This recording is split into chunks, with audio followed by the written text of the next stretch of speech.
Messieurs, mesdames, bonjour. Je suis Clarisse Zindula. Je me trouve à Goma, au nord Kivu, à l'est de la République démocratique du Congo. Les violences faites à la femme sont une réalité, mais il y a des femmes qui amorcent des actions afin de lutter contre ces violences.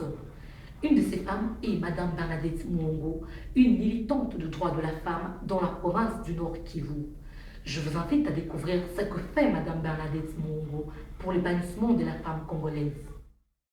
Épouse du chef de collectivité, elle était victime de violences domestiques. Mariée étant mineure, humiliée, abandonnée par son mari. 12 ans après, elle décida de mettre fin à sa souffrance. Le tribunal a ordonné son divorce avec son mari. Désormais, il a retrouvé son bonheur. D'abord, j'étais victime d'une violence familiale, puisque j'ai été mariée par les arrangements entre les deux familles. J'avais 17 ans. Ils posaient des mauvais actes vis-à-vis vis-à-vis à mon égard, devant la population que nous dirigeons. Ils me rendaient tout le temps ridicule devant nos sujets. Alors, je ne pouvais plus supporter ça.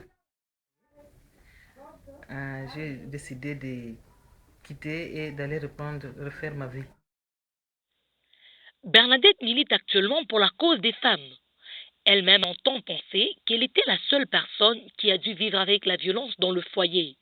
Finalement, elle s'est rendue compte que de nombreuses femmes vivent la même situation qu'elle. Bernadette s'est décidée alors de se lever et agir pour mettre fin à ces violences, comme elle nous en parle. J'ai constaté que les femmes souffrent. J'ai causé avec beaucoup de femmes. D'ailleurs, je voyais que j'étais la seule victime. Quand j'ai causé avec d'autres femmes, j'ai constaté que la plupart des femmes souffrent, mais elles ne parviennent pas à parler, à dénoncer. Alors, je me suis décidée de commencer la lutte contre les violences faites aux femmes dans les foyers, pendant la guerre. Les femmes victimes de la violence sont souvent dépouillées de leurs biens. Bernadette a alors créé une association pacifique, programme d'appui aux femmes victimes pour des initiatives de crédit afin d'assister économiquement ces femmes avec un crédit capital. L'activité commerciale que Pavevic leur offre permet à ces femmes de recommencer leur vie et de prendre les choses en charge elles-mêmes.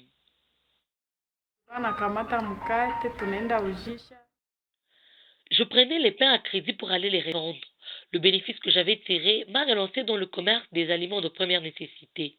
Grâce à ce dernier, je survis malgré l'abandon de mon mari. En 2010, il était lauréat du premier prix Anouarit pour les femmes du courage de la République, décerné par l'ambassade des États-Unis d'Amérique en République démocratique du Congo. D'autres femmes du pays se servent de son exemple pour travailler davantage. En République démocratique du Congo, il y avait ceux qui ne croyaient pas en Bernadette. Mais ses œuvres lui rendent la reconnaissance dans la lutte pour redorer le blason de la femme congolaise, longtemps victime des violences basées sur le genre. Je suis maintenant respectueux, puisque avant on me traitait d'une femme divorcée, libre, qui fait. Donc quand on me voyait courir de gauche à droite, alors les gens se posaient mille et une questions. Mais cette femme, qu'est-ce qu'elle fait finalement? Puisque les Congolais croient qu'elle travaille, c'est seulement rester dans un bureau. Ils ne savent pas qu'il y a des plaidoyers qui peuvent se faire de gauche à droite. Maintenant, quelques-uns ont reconnu, quelques-uns ont accepté, quelques-uns me respectent aujourd'hui à cause de ce point-là. En vue de mettre fin aux violences que subissent les femmes en République démocratique du Congo, il serait plus important que tous les acteurs de droits humains sur le plan local, national, international s'impliquent pour cette cause noble.